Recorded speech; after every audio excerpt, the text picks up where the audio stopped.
Vu du ciel, Londres se construit un futur à la verticale. Loin de l'architecture victorienne. Avec ces immenses grues visibles depuis les ponts de la ville, qui laisseront place dans les 20 prochaines années à des gratte-ciel futuristes. Des bâtiments d'un nouveau genre, ultra connectés et conçus pour consommer moins d'énergie. C'est le cas du 22 Bishopgate en plein cœur de Londres. Cette tour, une fois achevée, culminera à 278 mètres, la plus grande jamais construite dans le quartier d'affaires de la City. Lentement, encore un peu plus sur ta gauche. Au 55e étage,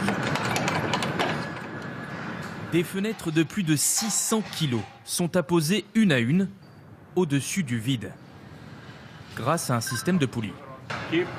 Continue de venir par là.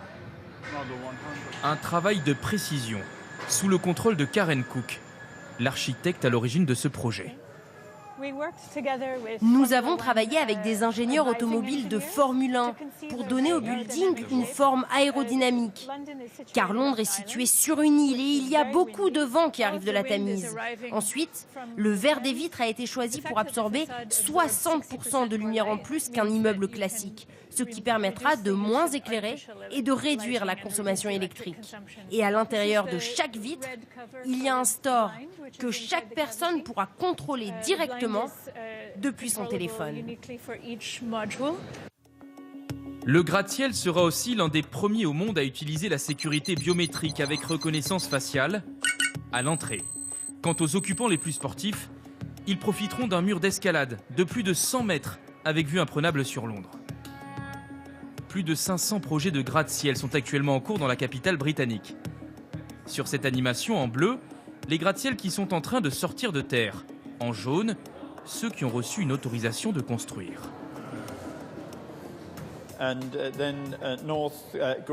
La péninsule de Greenwich, par exemple, était une ancienne usine, une zone industrielle désaffectée qu'on a réhabilitée et qui offrira bientôt du travail et des logements pour 20 000 habitants. À Londres, la population devrait passer de 8 700 000 habitants à 11 millions en 2041. Le problème, c'est que nous avons une ceinture verte autour de la ville avec les parcs, et donc si on ne peut pas construire plus loin, il faut construire plus haut. Le projet le plus controversé aujourd'hui, le voici, la Tour Tulipe, dont les travaux pourraient commencer en 2020. Une station d'observation de plus de 300 mètres, avec ses ascenseurs extérieurs en forme de gouttes d'eau et son design de film de science-fiction. Cela ne plaît pas à tout le monde.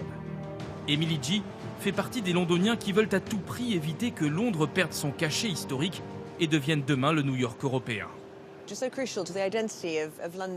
L'identité visuelle de Londres est profondément liée à son histoire. La Tour de Londres, par exemple, est le premier monument à s'être installé sur les rives de la Tamise. Il a longtemps dominé le paysage. Et ces gratte-ciel, qui attirent l'œil à proximité, dénaturent l'âme de la ville. Et depuis Tower Bridge ce jour-là, certains touristes comme ces Français sont également circonspects. Je trouve ça très dommage parce que du coup, on ne voit pas l'architecture anglaise telle qu'on devrait la voir, je trouve. Et j'ai l'impression de me retrouver un peu à la Défense. Une urbanisation exponentielle et des projets à plusieurs milliards d'euros qui, selon les opposants, ne résoudront pas la crise du logement. La demande est telle aujourd'hui dans la capitale britannique que ces nouvelles constructions ne seront certainement pas à la portée des foyers les plus modestes.